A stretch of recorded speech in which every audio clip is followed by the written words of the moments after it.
Good morning mga ka-garden! Nagbibigay lang po ako ng mga simple tips para po mapatubo nyo ng maayos yung inyong mga punla. So, ito po yung ating punla na red lettuce and ready na po sila na matransplant. So, ayan, maganda po yung tubo nila and hindi po sila leggy. And then, yung iba nating punla dito tumutubo na rin. Ito po yung galing sa Filipino Happy Gardeners Worldwide ng mga seeds. Yan, as you can see, marami na pong mga humusbong na mga bagong seedlings.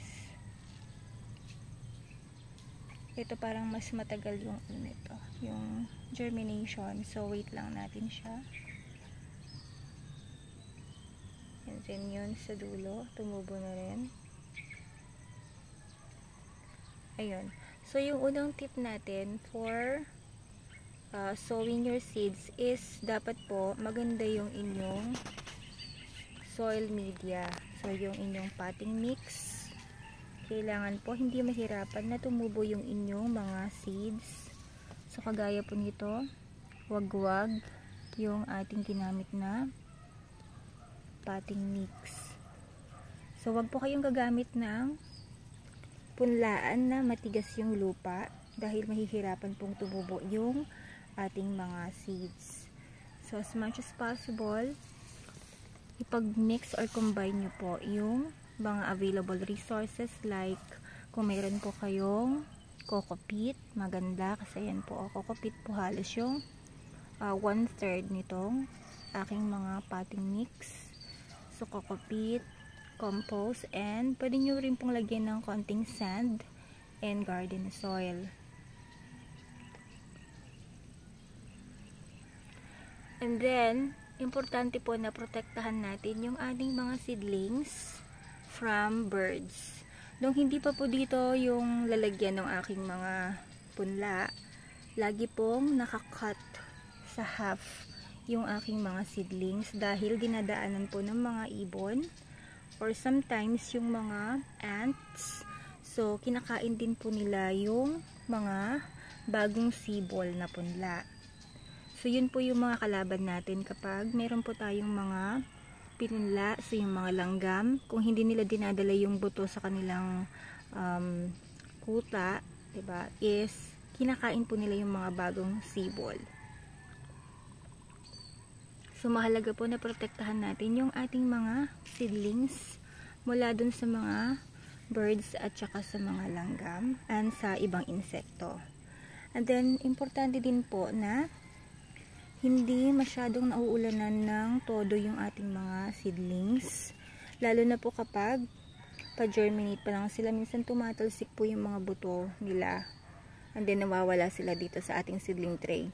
So, yung ginagawa ko po is nilalagay ko sila dito sa area ko kung saan mayroon akong UV film. So, naaarawan, nasisikatan pa rin sila ng araw pero hindi sila directly na uulanan ng malakas. And then, syempre, hindi ko sila pinapabayaan na hindi madilig para hindi po sila matuyo. Ayan. And then, of course, ito yung net. Kailangan din po natin kung as much as possible kung meron po kayong net.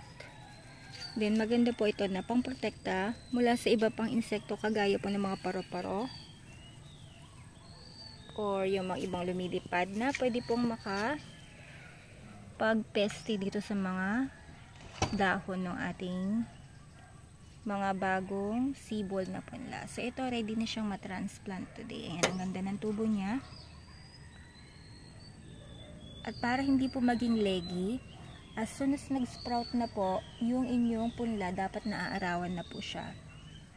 Sa akin, hindi ko na problema yan kasi nga, nandito sila sa may area kung saan nakakakuha sila ng init ng araw or merong direct sun pa din. Lalo na pag morning, ayan, o naaarawan pa din sila sa morning. Actually, buong araw na nakakakuha sila ng init ng araw dito. Kaya, ganyan po yung tubo nila. So, hindi mo makikita na mahahaba yung mga lettuce. Ayan o. Para silang mga dwarf na lettuce. Tapos, ang ganda ng tubo nila. So, kapag may 4 na pong leaves yung lettuce natin, ready na po siya na mai-transplant. So, pag may permanent leaves. Ayan, yan lang po yung mga tips naman na aking maibibigay para mas maging successful po yung inyong pagpupunla. Huwag nyo po silang pabayaang matuyo kasi pag natuyo yan, mamamatay po yan. So, pwede nyo silang i-mist sa morning and then i-mist sa hapon. Or kapag sobrang init naman, i-mist nyo pa rin sila ng bandang lunchtime. Pero ngayon ako na lang once a day kasi lang dinidiligan. And okay naman. So, ayun po yung mga tips natin para sa pagpupunla. And I hope na kahit mag-fail kayo sa first attempt, itry and try nyo pa rin po. Yan, happy gardening everyone and have a great day.